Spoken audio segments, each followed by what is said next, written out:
Hi friends, അസ്സാം വലൈക്കും. Welcome back to my channel. ഞാൻ ഇന്നിവിടെ വന്നിരിക്കുന്ന നല്ല ടേസ്റ്റി ആയിട്ടുള്ള ഒരു 4 മണി പലഹാരവുമായിട്ടാണ്. ഇതിൻ്റെ പേര് കിളിക്കോടെന്നാണ്. ഇത് നമുക്ക് പെട്ടെന്ന് തന്നെ തയ്യാറാക്കിയെടുക്കാൻ പറ്റും. അതിന് വേണ്ടിയിട്ട് ഞാനിവിടെ എടുത്തിരിക്കുന്നത് ഒരു ചെറിയ സവാള ചെറുതായിട്ട് അരിഞ്ഞതെടുത്തിട്ടുണ്ട്, ഒരു പച്ചമുളക് ചെറുതായിട്ട് അരിഞ്ഞത്, ഒരു അല്ലി വെളുത്തുള്ളി ചെറുതായിട്ട് അരിഞ്ഞത്, കുറച്ച് ഇഞ്ചി ചെറുതായിട്ട് അരിഞ്ഞത് എടുത്തിട്ടുണ്ട്. പിന്നെ നമുക്ക് വേണ്ടുള്ളത് വെറുമസല്ലിയാണ്. അതിനെ ചെറുതായിട്ട് പൊടിച്ചെടുത്ത് വെച്ചിട്ടുണ്ട്. 4 ഉരുളക്കിഴങ്ങ് പുഴുങ്ങി എടുത്ത് വെച്ചിട്ടുണ്ട്, ഉപ്പ് ചേർത്ത് പുഴുങ്ങിയതാണ്. നമുക്ക് പാൻ അടുപ്പത്ത് വെച്ച് ചൂടാക്കാം. ഇതിലേക്ക് കുറച്ച് ഓയിൽ ഒഴിച്ചു കൊടുക്കാം. നമ്മുടെ ഓയിൽ നല്ലതുപോലെ ചൂടായി വന്നിട്ടുണ്ട്. ഇതിലേക്ക് ഇഞ്ചിയും പച്ചമുളകും കൂടി ചേർത്ത് കൊടുക്കാം. നമുക്ക് നല്ലതുപോലെ ഒന്ന് വഴറ്റിയെടുക്കണം. ഇഞ്ചിയൊക്കെ നല്ലതുപോലെ വഴണ്ട് വരുമ്പോഴത്തേനും നമുക്ക് അരിഞ്ഞു വെച്ചിരിക്കുന്ന സവാള കൂടി ചേർത്ത് കൊടുക്കാം.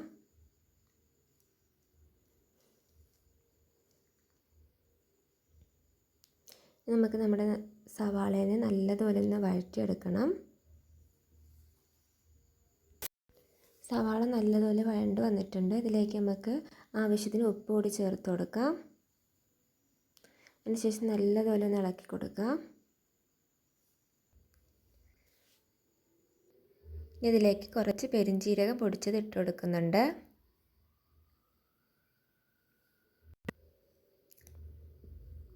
ഇതിലേക്ക് നമ്മൾ വേവിച്ച് വെച്ചിരിക്കുന്ന പൊട്ടറ്റോ കൂടി ചേർത്ത് കൊടുക്കാം.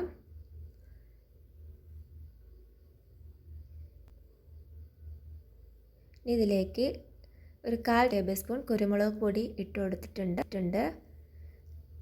കുറച്ച് മഞ്ഞൾപ്പൊടി, മുളക് പൊടി നല്ലതുപോലെ ഒന്ന് മിക്സ് ചെയ്ത് കൊടുക്കാം.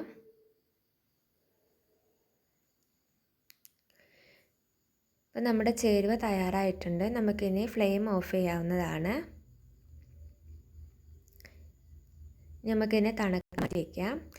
ഞാനിവിടെ എടുത്തിരിക്കുന്നത് വെർമസല്ലി എടുത്തിട്ടുണ്ട്, ചെറുതായിട്ട് പൊടിച്ച് വെച്ചിരിക്കുകയാണ്. 4 മുട്ട പുഴുങ്ങിയത് ചെറുതായിട്ട് കട്ട് ചെയ്തെടുത്തിട്ടുണ്ട്. അപ്പോൾ നമ്മുടെ ചേരുവയൊക്കെ നല്ലതുപോലെ തണുത്ത് വന്നിട്ടുണ്ട്.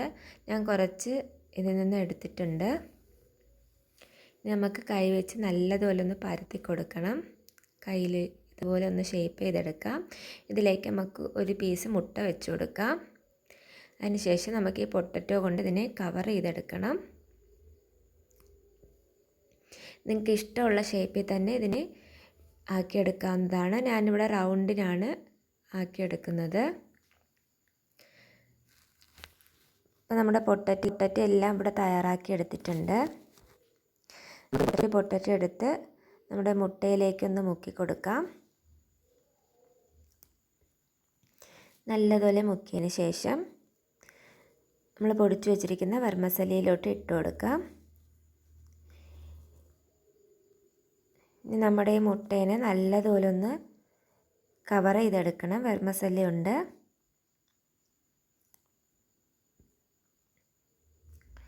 നമ്മൾ മാക്സിമം കവർ ചെയ്തതിന് ശേഷം നമുക്കൊരു പാത്രത്തിലേക്ക് മാറ്റി വയ്ക്കാം. ഇതുപോലെ ബാക്കിയുള്ളത് കൂടി ഒന്ന് തയ്യാറാക്കി എടുക്കാം.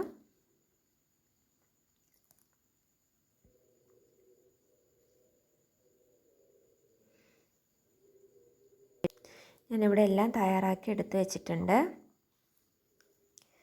നമുക്കിതിനൊന്ന് ഫ്രൈ ചെയ്തെടുക്കണം. അതിന് വേണ്ടിയിട്ട് ഞാനിവിടെ ഒരു പാത്രത്തിൽ കുറച്ച് ഓയിൽ ഒഴിച്ചു കൊടുക്കുന്നുണ്ട്.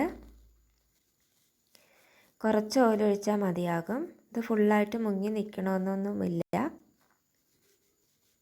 അപ്പം നമുക്ക് ഓരോന്നായിട്ട് ഇതിലേക്ക് ഇട്ട് കൊടുക്കാം. ലോ ഫ്ലെയിമിലിട്ടിട്ട് വേണം വേവിച്ചെടുക്കാൻ, അല്ലെങ്കിൽ നമ്മുടെ വെർമസല്ലി പെട്ടെന്ന് കരിഞ്ഞു പോകും. ഇനി പൊടിയാതെ തന്നെ നമുക്കിതിനൊന്ന് മറിച്ചിട്ട് കൊടുക്കാം.